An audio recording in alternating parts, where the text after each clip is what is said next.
Sino nga ba si Edu? Kilalanin natin.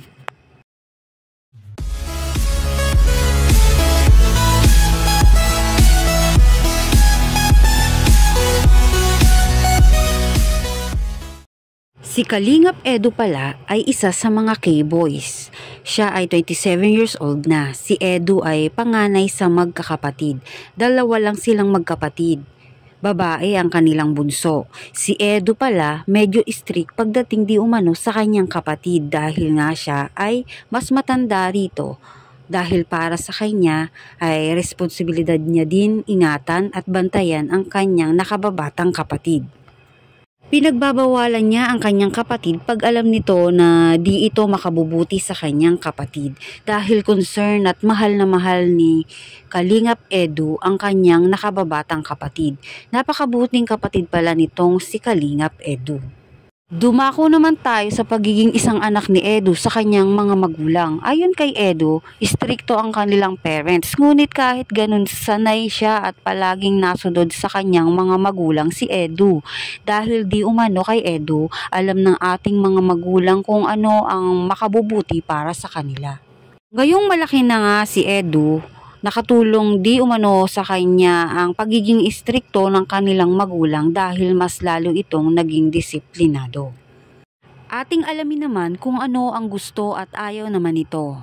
Ayon kay Kalingap Edu, di daw siya mabubuhay kung walang internet dahil malaking bagay ito sa ating pang-araw-araw. Karamihan, ginagamit din itong libangan at nakakatulong sa trabaho at pag-aaral.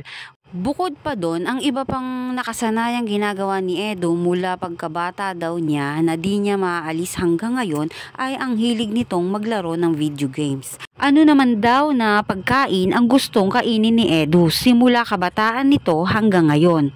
Ayon naman kay Edu, lahat naman daw kinakain niya, di lang daw siya mahilig sa sobrang matatamis na pagkain. Paborito ni Edu na pagkain ay prutas. Mahilig siya sa mga maanghang at mga gulay. Ano naman ang gustong material na bagay o mabili ni Edu? Ayon sa kanya, pangarap nito na magkaroon ng sariling bahay dahil para sa kanya ay isang big achievement di umano iyon. Dahil ang ibang tao ayon sa kanya kahit matanda na ay wala pang sariling bahay kaya nais nito na magkaroon ng sariling bahay. Nais lamang niya na magkaroon ng simpleng bahay na matatawag na kanya at katulad lang daw ng kinakalingap Rab na bahay na simple lang. Pagdating naman sa mga sasakyan, ang hilig nito dati ay bike lang. Kalauna nagustuhan na niya ngayon ang magkaroon ng motor. Kung kotse naman daw, di pa daw niya naiisip yon dahil sa motor pa lang ay masaya na siya at kahit saan siya nakakarating na lugar. Pagdating naman di umano sa fashion, si Edu ay mahilig sa baggy pants. Di siya raw mahilig sa masyadong fit. Nais niya ay ang komportable siya suotin at nakakagalaw di umano siya. Nagji-gym din si Kalingap Edu upang lalo pang gumanda ang pangangatawan nito ayon sa kanya. Pagdating naman sa music, ang hilig niya ay rap at R&B. Mas nare-relax daw siya pag nakikinig siya ng music lalo na bago mag-aral. Nag-aaral siya ng stock market dahil karagdagang income. Ginagamit niya ang kita niya sa mga vlog para maka-enroll at makapag-aral gaya ng mga seminars tungkol sa stock market.